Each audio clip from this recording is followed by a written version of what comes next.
We're talking China's Bitcoin clampdown with best-selling author Gordon Chang. Gordon, good to see you. Thank you so much, Danella. Will China continue to crack down on the cryptocurrency world, Gordon?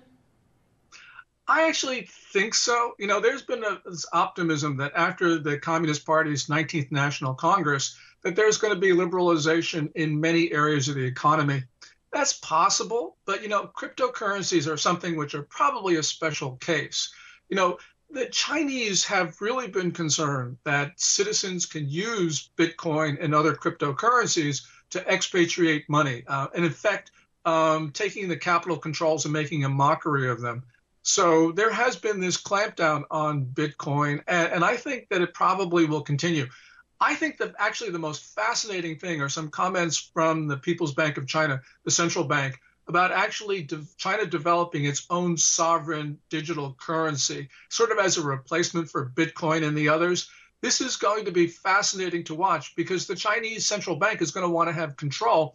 And the reason why these cryptocurrencies are so popular is because they give control to people and take it away from the government. So this is going to be a struggle of fascinating. It could be a fascinating struggle. So Gordon, was the central bank saying, wait, hold on a second here. There's a huge trend. Let's ban it and let's start something of our own.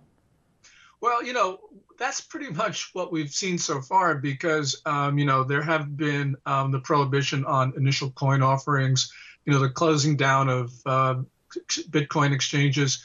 And everyone's sort of thinking, well, this is just sort of in the run up to the Congress.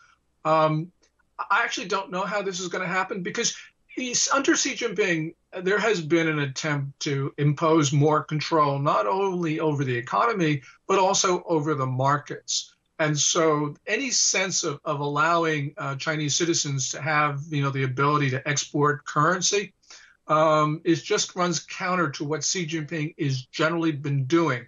I think that that's really what he intends, and we'll see more an intensification of that general trend after the Congress. Of course, we'll have to just wait and find out. Right. But I don't think the signs are very good for liberalization in the coming months. Well, from what I understand, a lot of people in China have found ways around the ban, though, Gordon, correct? Oh, absolutely. And, this is a case where you have bureaucrats who insist on control are meeting in the 21st century, and the 21st century appears to be winning. And that's one of the reasons why you've had this run up in Bitcoin value in the last week or so, is because there is this optimism that eventually Bitcoin and the cryptocurrencies are going to win and the Chinese central bank and authorities are going to lose. I think if you look well down the road, that is going to be the result. But I do believe that the Chinese government and political system are going to struggle against it. So we're going to see, attempts to control Bitcoin, attempts to have this digital sovereign currency, whatever that means. And it isn't going to be pretty the way this works out. But eventually, as in most things, the markets win. Gordon Chang, thank you so much for your thoughts.